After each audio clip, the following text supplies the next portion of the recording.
I was facing from chronic tonsillitis and recurring sinus issues. They suggested me to go undergo multiple tests. They were thinking just with phone call, I might have a celiac disease. And in my case, they swell up to a level that there is a very little gap between both of the tonsils, and it's even at times difficult to breathe. And even though I didn't knew I had bloating issues, that was found later on while having nutrition sessions. So I believe I was at 73.5 kilograms and I dropped it till 60.5 kgs, almost 13 kgs weight loss. The main reason was to reduce the body fat. So it's not anything that I'm missing on previous foods that I was having earlier, but there are alternatives which are even tastier than the one that I was having previously.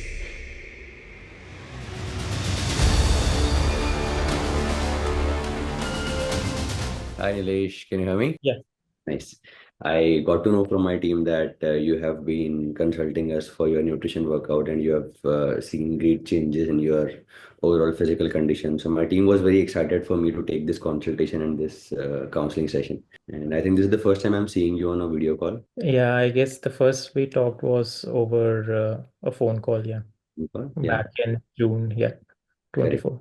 correct. What was your body structure and your numbers in the start? So I believe I was at 73.5 kilograms and I dropped it till 60.5 kgs. But in Uh, weight yeah, loss. almost 13 kgs weight loss. The main reason was to reduce the body fat. Yeah, And in terms of inches, I believe I was at 31 inches on the waist. It's now back to again between 28 and 29 inches. which is what we originally wanted because this 3 to 4 inches, whatever you have lost, was pure fat. It was no muscles. No Because if muscle. the core muscles are by default, they do not occupy a lot of space. Yeah.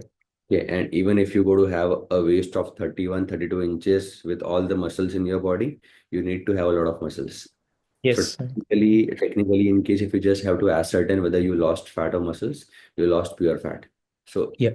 so this actually makes a lot of sense because if you have a lean structure, if you have a leaner structure, then that time your waist size definitely goes down because in a male body, your chest size might go up, your shoulders will get bigger, your biceps will get bigger, your legs might get bigger, but the waist is always on the lower proportion compared to other body parts.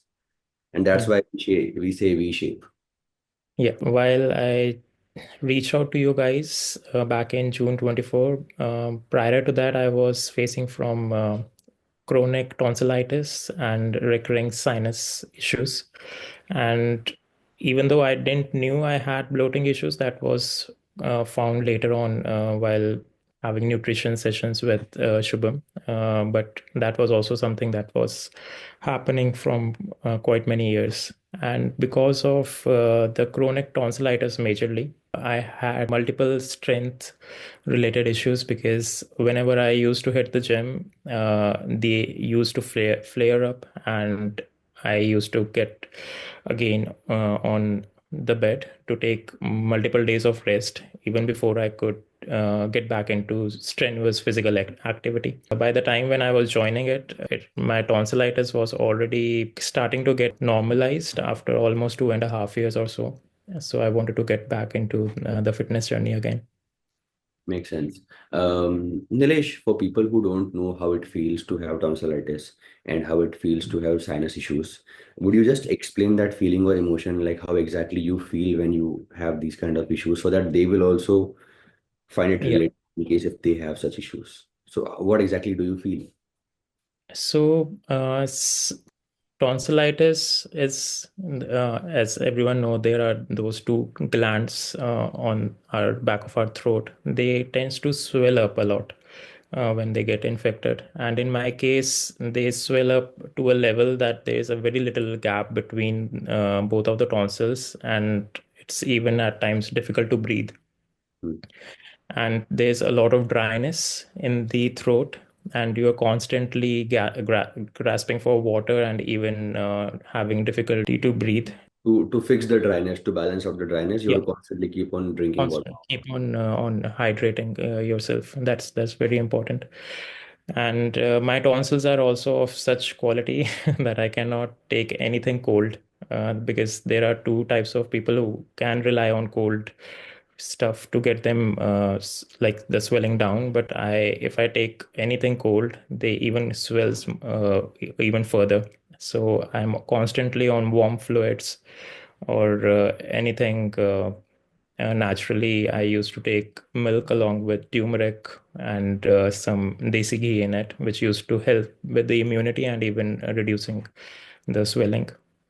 And on the contrary, sinus, if it get infected, then there are multiple issues all across my upper tract, because I used to get a lot of pain around my jaw lines and certain kind of pain on my forehead as well. So if it gets worse, then uh, the body temperature tends to rise, and the whole body starts to palpate, and there's a lot of sweating. And by the time when body has started to fight this both of these diseases, and almost it takes around 2 to 2.5 weeks at least for the sinuses to get to a normal state. And that was happening like it was a recurring event for me. Hmm. Mainly sinus used to get infected, and the tonsils used to get infected because of the sinus being infected. Or if tonsils used to get infected, the sinus used to get infected. So it was happening to and fro. So now I want to understand what was the impact of both of these things in your day-to-day life. So One- if I used to get infected because of either of the one or both at the same point of time, I just was able to do very limited number of activities. If I could describe it in such a manner, no physical activity at all. Very difficult to get out of the bed, to motivate yourself to even cook food.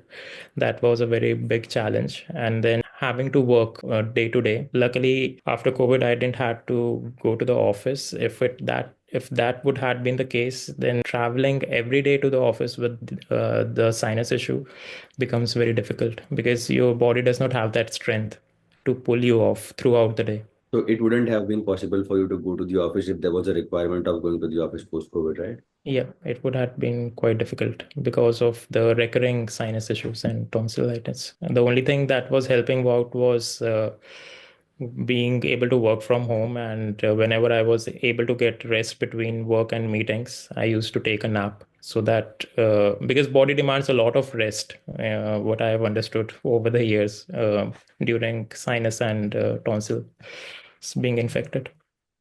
Nilesh, I remember our first conversation going back to June 2024. I remember our first conversation that when you started, I assured you that, you will definitely see a betterment in your health and you will also see betterment in your tonsillitis and sinusitis. And today we Yeah, are sitting in March 2025. yeah. I want to understand it from you that whatever commitments I have given you on June 2024, have I been, was it like fulfilled from my team, or are we close to it, or how was it overall for you? No, so we are definitely close to it, I would say, because while in conversations, I have known too much about my own body type now. And never knew that I was suffering from oxidative stress as well. I never knew the term oxidative stress before joining Askknatural. And that has been a constant nemesis for me as well, which has been infecting my sinus a lot. And we have been able to get into the route now to control it completely. As and when the strenuous activity increases, the oxidative stress also tends to increases, but we are also trying to curb that completely. We add or remove things that can help to be completely off the chronic tonsillitis and sinus issues. But overall, in the course of past few months, I've definitely improved my health a lot. Was going to add the strength levels were very low because of this, which has increased tremendously over the past few months. I can understand because it was working as an anchor for you, no? It was not Yeah, letting you do anything else also because every time when you take your heart rate up, the oxygen consumption goes up. And when the oxygen Yep. consumption will go up, you will again feel the dryness. So Yep. it's a vicious cycle.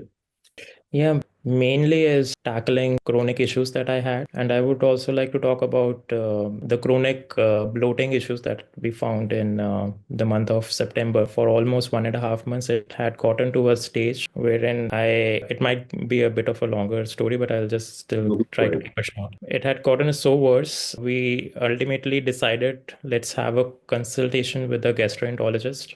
They suggested me to go undergo multiple tests. They were thinking just with phone call, I might have a celiac disease. And I was of an impression that if I will go into the route of getting into those tests and getting onto antibiotics, I will again get into a vicious cycle, which I have already gotten because of my throat. I was able to avoid getting into a antibiotic cycle of I do not know how many years with a gastroenterologist, and it's a very big achievement for me. And doctors usually do not care about the side effect that comes along with antibiotics. They just end up giving it to you because they want to make you feel good temporarily. But all this while, because you had tonsillitis and sinusitis also, the problem is that whenever you were having all these antibiotics, it was also somewhere affecting your gut also. And because it Yeah. was affecting your gut, of course, your gut will go through with major dysbiosis, which will makes it very difficult for your gut to break complex substances like starch, lactose, or PUFA for that matter. Now, there are people who can still digest it, but does that mean it's a good food? No, absolutely not. There are some people who are freakish in nature. They can literally have a plastic and digest plastic also. So, lactose intolerance is a normal thing to have. You are supposed to be intolerant. So, when somebody says that I'm a lactose intolerant person or I'm a lactose sensitive person, essentially what they are telling you is that I'm a normal person. Yeah. So right now, whenever something is there in your body for a longer period of time, it takes months and months to recover. Okay, it doesn't get corrected or fixed automatically in a span of 3 months, 6 months. So Nilesh, I'm very happy with the fact that you have taken this initiative to take charge of your health, and with this 6 month, 8 months, I'm sure that you must have avoided so many medications which you would have been Yeah. if you hadn't started this plan with us. So I'm very happy about the fact, but at the same time, now you have to be responsible enough to be on this journey for a little longer. Because remember one thing, any kind of inflammation, be it smaller or bigger, it takes bunch of months, a couple of more months to go out of your body completely.